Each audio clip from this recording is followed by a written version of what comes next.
Hello everyone, welcome back hour another new video. আজকে আমরা আপনাদেরকে যে একটি জি লোগো ডিজাইন করে দেখাবো। তো জি লোগো ডিজাইন করার জন্য আমরা একটি সার্কেল নিয়েছি। সার্কেলের শেপ সিলেক্ট করে দিলাম আমরা 510 পিক্সেল। তো এরপরে আরেকটা নতুন সার্কেল আমরা ক্রিয়েট করব। পুরোনো সার্কেল থেকে আমরা অল্টার চেপে একটা নতুন সার্কেল ক্রিয়েট করলাম। এই সার্কেলের ওয়াইড দেব 260।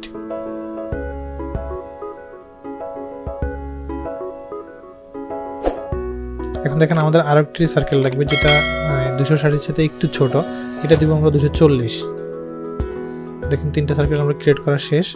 তো এখন ছোট সার্কেলটিকে আমরা বড় সার্কেলের মাঝখানে রাখবো। সেন্টার অ্যালাইনমেন্ট করে নিলাম।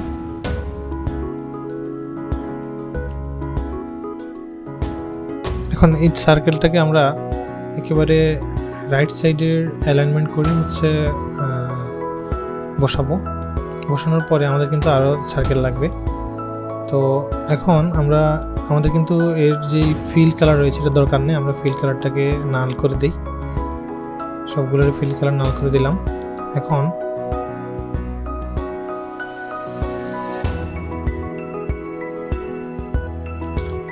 আমাদের কিন্তু আরেকটা সার্কেল লাগবে উপরে। আমরা অল্টার চেপে ধরে আরেকটা সার্কেল তৈরি করে নেব। এখন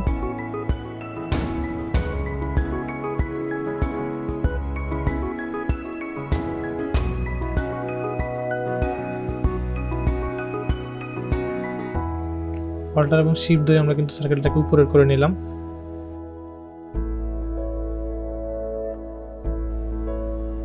এখন এই সার্কেলের মতো আরেকটা সার্কেল লাগবে আমাদের। তো আমরা এটাকে অল্টার চেপে ধরে কপি করে নিলাম এবং নিচের দিকে কিন্তু আমাদের আরেকটা সার্কেল লাগবে। তো সেক্ষেত্রে আমরা এই এটাকে আমরা অল্টার চেপে ধরে আরেকটা সার্কেল তৈরি করে নিলাম।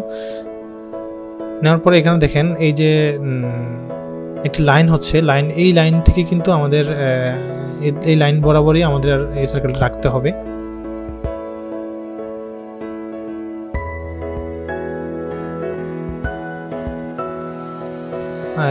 কিছু লাইন দেব। এখানে আমরা লাইনের মাধ্যমে শেপগুলো ক্রিয়েট করব। তো প্রথমে দুইটি সার্কেলের মাধ্যমে একেবারে ইন্টারসেক্ট যে পয়েন্ট রয়েছে এই পয়েন্ট দিয়ে আমরা একটি লাইন দিলাম। তারপরে এই দুইটি সার্কেলের যে ইন্টারসেক্ট পয়েন্ট রয়েছে সেখানে একটি দিলাম এবং এই সার্কেলগুলোর মাঝখানে দিলাম একটি, এবং উপরের যেই সার্কেল দুটি রয়েছে ইন্টারসেক্ট পয়েন্ট ওইখানে একটি লাইন দিলাম আমরা।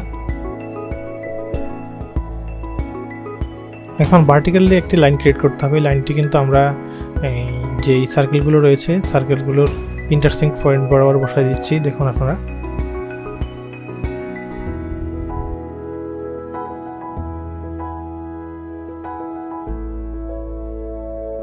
এখন আমরা কন্ট্রোল চেপে পুরো ডিজাইনটাকে সিলেক্ট করে নিলাম। এরপর শেপ বিল্ডার টুল দিয়ে আমরা এখন শেপগুলোকে কাটবো। দেখতে থাকুন।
মোটামুটিভাবে আমাদের শেপটা কিন্তু তৈরি হয়ে গেছে। এখন আমরা এটাকে কালার করব, গ্রেডিয়েন্ট কালার করে দিলাম।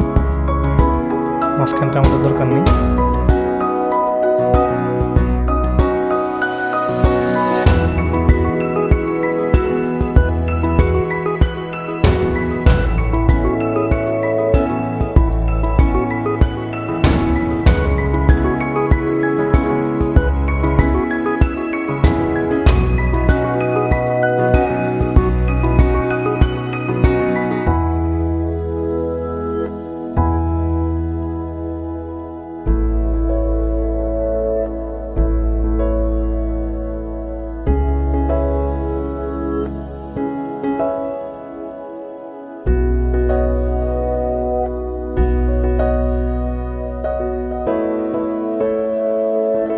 ধন্যবাদ সবাইকে ভিডিওটি দেখার জন্য। আবার দেখা হবে নতুন কোনো ভিডিওতে।